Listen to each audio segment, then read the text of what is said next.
খুনি শেখ হাসিনার সমর্থক 18 ফ্যাসিবাদী বিচারপতিকে বাধ্যতামূলক অবসর দিয়েছে বাংলাদেশ সুপ্রিম কোর্ট। এটি একটি খুবই ভালো খবর। এসব বিচারপতিদেরই কেউ হয়তো নিরপরাধ মানুষকে ফাঁসি দিয়েছে, নিরপরাধ ছাত্রদেরকে সন্ত্রাসী বলেছে, শাস্তি দিয়েছে, বিভিন্ন মেয়াদে সাজা দিয়েছে। জাতির জন্য এটি একটি খুশির খবর। আন্তর্জাতিক অপরাধ ট্রাইব্যুনালে অর্থাৎ আইসিসিতে শেখ হাসিনার বিচার করার জন্য আহ্বান করেছে অ্যামনেস্টি ইন্টারন্যাশনাল। এই দাবিকে আমি খুব সমর্থন করি। হাসিনার বিচারটাকে আন্তর্জাতিক আদালতে করা হোক, ফাঁসি না হোক, তার বিচারটা আন্তর্জাতিক আদালতে হোক, তার অপরাধ আন্তর্জাতিকভাবে স্বীকৃত হোক। বিএম জামান হোসেন, দুবাইয়ের কনসাল জেনারেল, যিনি দুবাইয়ে বসবাসরত অসংখ্য শ্রমিককে দেশে পাঠাবার জন্য ওই দেশের সরকারকে অনুরোধ করেছিলেন। এই কুলাঙ্গার বুঝে না, ওই দুবাই প্রবাসী শ্রমিকদের টাকাই তার বেতন হয়, তার বাচ্চা কাচ্চা চলে, সে বিদেশে থাকে, বিদেশ থেকে আসে যায়, এয়ারপ্লেন ফেয়ার গ্রহণ করে সরকারের কাছ থেকে। সে এই প্রবাসীদেরকে চাকরিচ্যুত করার জন্য লবিং করেছিল। তাকে শুধু চাকরিচ্যুত ওএসডি করলেই হবে না, তাকে উপযুক্ত শাস্তি দিতে হবে। আমি এই দাবি জানাচ্ছি সকল দুবাই প্রবাসী মানুষের পক্ষ থেকে। প্রবাসীদেরকে উপযুক্ত মর্যাদা দিতে হবে, নয়তো এ দেশ আগাবে না। মির্জা ফখরুল ইসলাম খুশি, কারণ ডক্টর ইউনূস নির্দেশ দিয়েছেন ডিসেম্বরের মধ্যে, এই যে জুনে বা ফেব্রুয়ারিতে যে নির্বাচন হবে, ডিসেম্বরের মধ্যেই যেন প্রস্তুতি সম্পন্ন করা হয়। রাজশাহীতে জামায়াত তার আসন ফিরে পেতে মরিয়া। প্রার্থী হলেন অধ্যাপক মুজিবুর রহমান। প্রিয় বন্ধুরা, যারা দেশের বাইরে, দেশের প্রত্যন্ত গ্রামে অত্যন্ত ব্যস্ত, 2 ঘন্টা খরচ করে পত্রিকা পড়া কঠিন, তাদের জন্য আমি হাজির হয়েছি সত্যাশ্রয়ী দৈনিক পত্রিকা mister truth, mister honest, mister Patriot প্রকাশিত দৈনিক আমার দেশ পত্রিকা।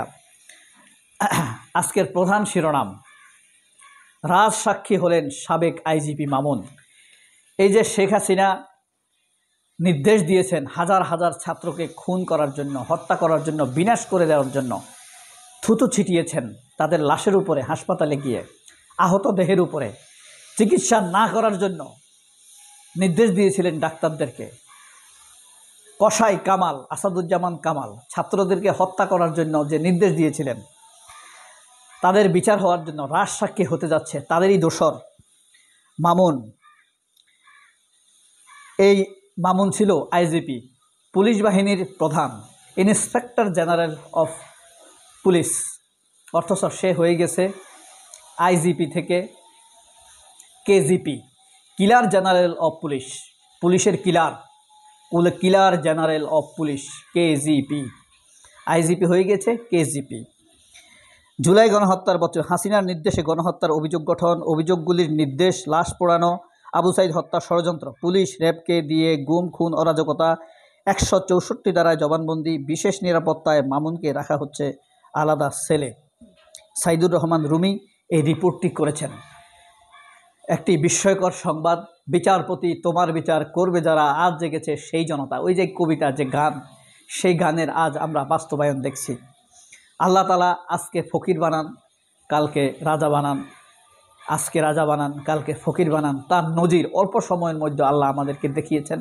আল্লাহ আমাদের এই দর্শনের কারণে ইমানকে বাড়িয়ে দেন। আমরা সেই দোয়া করি, আমার জন্য দোয়া করবেন, অন্তত আমার জন্য সেই ইমানটা শক্ত হয় আরও, বা বেড়ে যায়। অপরাধী কোনো দিনও নিস্তার পায় না, কোনো দিনও শাস্তি বাইরে থাকতে পারে না। এটা প্রমাণ হোক পৃথিবীতে। মাধ্যমিক পাশের বন্যায় লাগাম। শেখ হাসিনা যেরকম 100তে 100 পাস দিতেন, সবাইকে পাস, ডিম ভাজা পারলেই পাস, গুলি চালাতে পারলেই পাস, গাঁজা খেতে পারলেই পাস, সেই অবস্থা থেকে কোয়ালিটি শিক্ষার দিকে এগিয়ে নেবার জন্য পাশের হারে লাগাম টেনে ধরা হয়েছে। দুর্নীতি দমন পীড়ন, বিকাশ কুমার সহ বাধ্যতামূলক অবসরে 18 বিচারক, এটা তো বললাম 18 ফ্যাসিবাদের দোষক বিচারককে দেওয়া হয়েছে। আকস্মিক বন্যায় তলিয়ে গেছে কুমিল্লার গোমতীর চরের ফসলের মাঠ, বৃহস্পতিবার ক্ষতিগ্রস্ত খেতে বিমর্ষ এক চাষি। এই যে দেখেন, ভারত বাঁধ ছেড়ে দিয়েছে, কোনো মিডিয়া বলছে না যে ভারতের বাঁধ ছেড়ে দেওয়ার কারণেই এই বন্যায় এই ক্ষতিগ্রস্ত হচ্ছে। কি কঠিন পরিস্থিতি দেখেন, কিভাবে পোষাবে এই লোক? লক্ষ লক্ষ টাকার বিনিয়োগ, একজন ভালো কৃষক হয়তো এই ফসল দিয়েই সে আগামী দিনের তার সংসারের ব্যয়ভার বহন করতে পারত। আইসিসিতে শেখ হাসিনার বিচার দাবি অ্যামনেস্টি ইন্টারন্যাশনাল দাবি করেছে আইসিসিতে যেন অবৈধ প্রধানমন্ত্রী শেখ হাসিনার বিচার হয়। আমিও সেই দাবি করি, কারণ এই তাজুল ফাজুলের উপর আমার খুব একটা আস্থা ভরসা আসতেছে না। ঢাকায় জাতিসংঘ মানবাধিকার কার্যালয়ের চূড়ান্ত অনুমোদন। ভোটার তালিকায় রোহিঙ্গা নিয়ে বেকায়দায় নির্বাচন কমিশন। সারা দেশ উত্তাল ছিল বাংলা ব্লকেট কর্মসূচিতে। আজকের এই দিনে 11 জুলাই বাংলা ব্লকেট হয়েছিল জুলাই আন্দোলনের। 4 আসনে 3টিতেই শক্ত অবস্থানে বিএনপি। 1 আসনে হতে পারে হাড্ডাহাড্ডি লড়াই। 4 আসনে বিএনপিতে 13 জন মনোনয়ন প্রত্যাশী। চমক দেখানোর আশা জামায়াতের। মতিয়ার রহমান, ওই যে আপনার গীতা পাঠ করে শুনিয়েছিল দুর্গাপূজার সময়, মনে আছে? সেই মতিয়ার রহমান মোনাজাত দিয়েছিল, গীতা পাঠ করেছিল, বুদ্ধং নমনস্যং।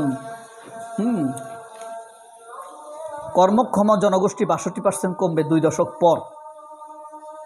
নির্বাচন প্রস্তুতির নির্দেশ দেয়া ইউনূসকে ধন্যবাদ মির্জা ফখরুল। খুশি মির্জা ফখরুল, নির্বাচন হলেই খুশি। বিচারের জন্য একবারও সে খুশি হয় নাই, ধন্যবাদও জানায় নাই। দুবাইয়ের Sheikh consul general OSD, DUCSU নির্বাচনের কার্যক্রম কেবল বৈঠকেই সীমাবদ্ধ।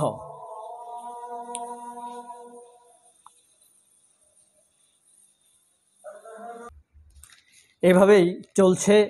4 আসনে 3টিতেই শক্ত অবস্থানে বিএনপি। এই যে এখন যে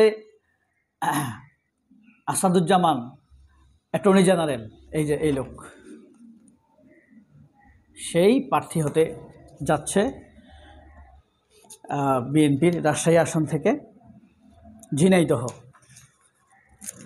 এরপরে আছে আজকের বেড়েছে সবজি ও মুরগির দাম। কবি আল মাহমুদের 90তম জন্মদিন আজ।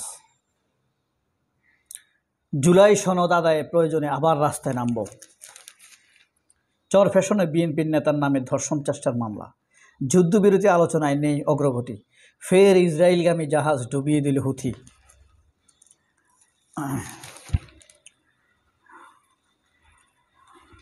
ইতিহাস পুনর্বিবেচনার শিকার মুজিব ও 32-এর বাড়ি। এরাই হলো দালাল, বিএনপির ভিতরে থাকা দালাল মারুফ কামাল খান। তার চেহারাটা একবার দেখা উচিত আপনার। এই যে দেখেন, কমিউনিস্ট করতো দলের ভিতরে থেকে থেকে সুবিধা নিছে বাটপারেরা। এখন ইতিহাস পুনর্বিবেচনা করবে মুজিবের জন্য। এরা এই ফ্যাসিবাদ ফিরিয়ে আনে, বিএনপির ভিতরের দালালেরা। ইসলামী ব্যাংক মুদারাবা হজ ওমরা সেভিংস স্কিম। রপ্তানির লক্ষ্য $65 বিলিয়ন।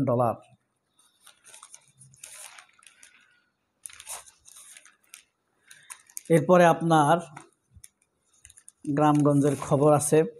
হারানো আসন ফিরে পেতে মরিয়া বিএনপি জামাত। একসময় আসনটা বিএনপির ছিল, আবার একসময় জামাতও জিতেছে। তবে হেভিওয়েট প্রার্থী হলো জামায়াতের। এই যে দেখেন, এটা কোথায়? রাজশাহী। দেখছেন দানিওয়ালা ভদ্রলোককে? অধ্যাপক মুজিবুর রহমান, জামায়াতের। আর পাশের জন্য হলেন বিএনপির জেনারেল শরীফুদ্দিন। হারানো আসন পেতে চায় বিএনপি জামায়াত। গোদাগাড়ি, রাজশাহী। সারা দেশে মেধাবীদের আনন্দ উল্লাস। এই ছিল আজকের আমার দেশের মোটামুটি শ্রুতিযোগ্য জানার মতো খবরগুলো। সবাই অনেক ভালো থাকবেন। আল্লাহ হাফেজ। আসসালামু আলাইকুম।